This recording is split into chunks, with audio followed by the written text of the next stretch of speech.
people, j'espère que vous allez bien. Je suis ravie de vous retrouver avec une nouvelle vidéo, une toute petite et simple vidéo comme d'habitude people. Mais avant tout people, n'oubliez pas de vous abonner, de liker, de regarder toute la vidéo.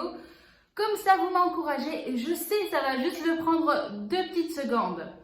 Après j'ai une petite idée pour faire de l'interactivité dans les vidéos. Vous pouvez me dire en commentaire par exemple vous faites quoi en regardant cette vidéo. Par exemple si vous buvez un café, vous pouvez me dire coucou, on boit le café. Ou je me prépare pour sortir ou pour inviter des amis. N'hésitez pas à me dire ça, comme ça je vais répondre à tout le monde et on va papoter un tout petit peu dans les commentaires. Sinon, j'espère que vous passez un bon été, que vous profitez de la vie et voilà, que vous réalisez vos rêves peut-être. Parce que moi, dans la vidéo d'aujourd'hui, people, je vais vous annoncer une bonne nouvelle. Et du coup, je suis très contente de vous annoncer que I got my house in Porto. J'ai finalement, et après beaucoup d'efforts, beaucoup d'attentes, beaucoup de stress, beaucoup de dépenses financières, j'ai finalement la maison de mes rêves à Porto. Bon, mes rêves actuels, hein. Je ne sais pas comment ça va se passer la prochaine année. Donc, people, j'ai finalement la maison que j'adore à Porto. En fait, de mes rêves parce que vous savez très bien que j'ai une profonde relation avec tout ce qui est vintage, tout ce qui est classique. Et c'est pour cela que je tombe toujours amoureuse de Porto à chaque fois que je suis là.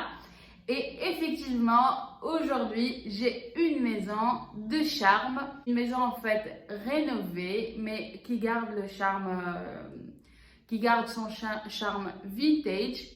Donc voilà, c'est pour cela qu'aujourd'hui, je suis là pour vous annoncer cette nouvelle et vous parler un tout petit peu de cette démarche, de cette procédure de logement ou de location au Portugal qui devient un tout petit peu délicat.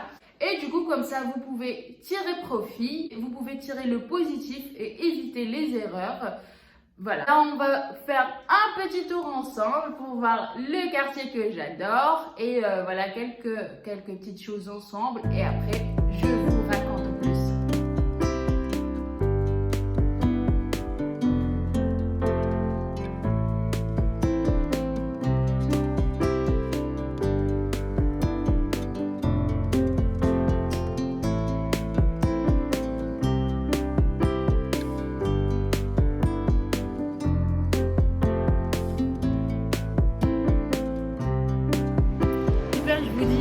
À Ikea, je vous assure, vous n'allez pas vous arrêter d'acheter les choses parce que, pour être honnête avec vous, c'est ici les achats,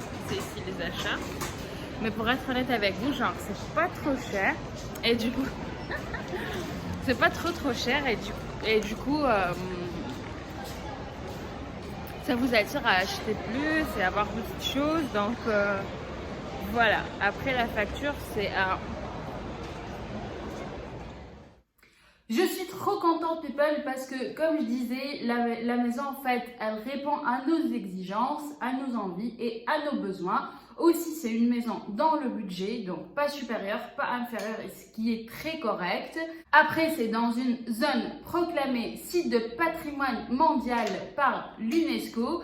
Et vous savez très bien que ça me touche tout ce qui est vintage et j'adore ça. C'est pour cela j'adore Porto, mais c'était pas donné people. La procédure était vraiment fatigante et comme je disais, il y avait beaucoup d'efforts, beaucoup de stress, beaucoup d'attentes, beaucoup de refus également. Il y a des propriétaires qui refusent au jour d'aujourd'hui les locataires, et oui, mais voilà. Donc voilà, moi honnêtement, le jour où j'étais officiellement dans cette maison, je vous assure qu'en 2 petites secondes, j'ai tout oublié. Vous savez tous, depuis des années et en ce moment spécialement, le marché d'immobilier au Portugal est super dynamique. Il est en augmentation rapide. Donc, ce qui se passe, c'est que la demande est beaucoup plus supérieure que l'offre.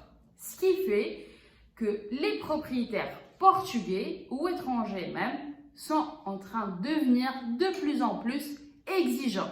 Ce qui fait que ça complique la chose pour les gens comme nous qui cherchent des maisons et les locataires en général. C'est pas juste pour les locataires étrangers, non, même les Portugais sont en train de galérer pour trouver des maisons au jour d'aujourd'hui. Il y a plusieurs facteurs qui laissent la chose compliquée. Premièrement, il y a ce boom touristique au Portugal.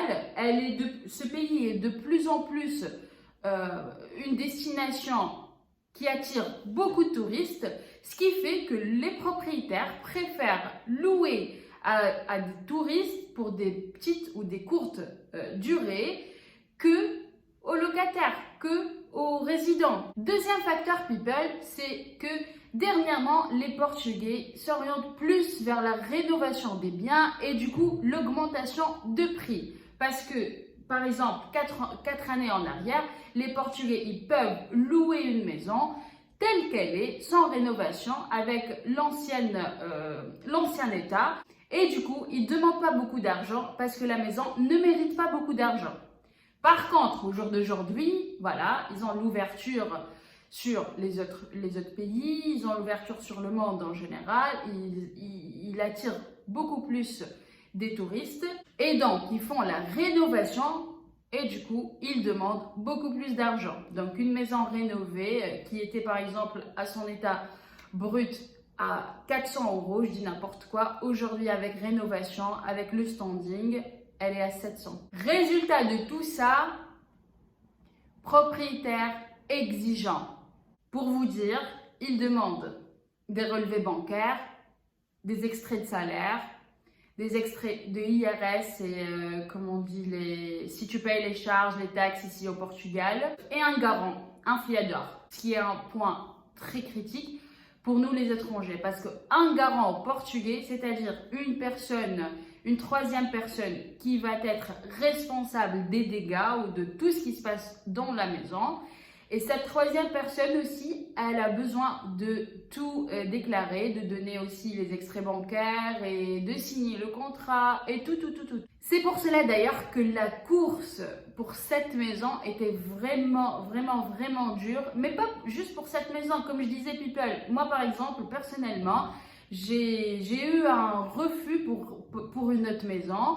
Et par exemple, pour cette maison, c'était mal élu. Je ne sais pas pourquoi, c'est du feeling, c'est les papiers. Un point très important, pour les étudiants par exemple qui comptent venir étudier au Portugal, ça dépend, les prix dépendent d'une région à une autre. Par exemple, maintenant, je paye entre charges et loyer le double de ce qu'on payait avant à Bragança. Donc bien sûr, à Bragança, je pense une maison S+2, ça varie entre 400 et 500, on va dire, selon bien sûr l'état de la maison. Ici à Porto, les prix d'un T1, un T1, varient entre 600 et 800. Avec les charges, ça donne, voilà, vous pouvez comprendre la suite. Mais aussi, il y a un niveau de vie qui augmente, il y a voilà, un changement de la zone de confort, il y a des opportunités qui s'offrent parce que Porto c'est la deuxième ville, mais je parle de Porto parce que c'est ma propre expérience. Après par exemple, si vous voulez déménager à Lisbonne, bien sûr vous aurez d'autres opportunités et d'autres avantages. Mais cela pour vous dire, il faut bien, people, savoir où chercher la zone de recherche. Parce que moi, au début, personnellement, j'ai commencé la recherche autour de la zone touristique. Mais après, j'étais avec un agent immobilier. Il m'a dit, hé, Marois, qu'est-ce que tu fais là?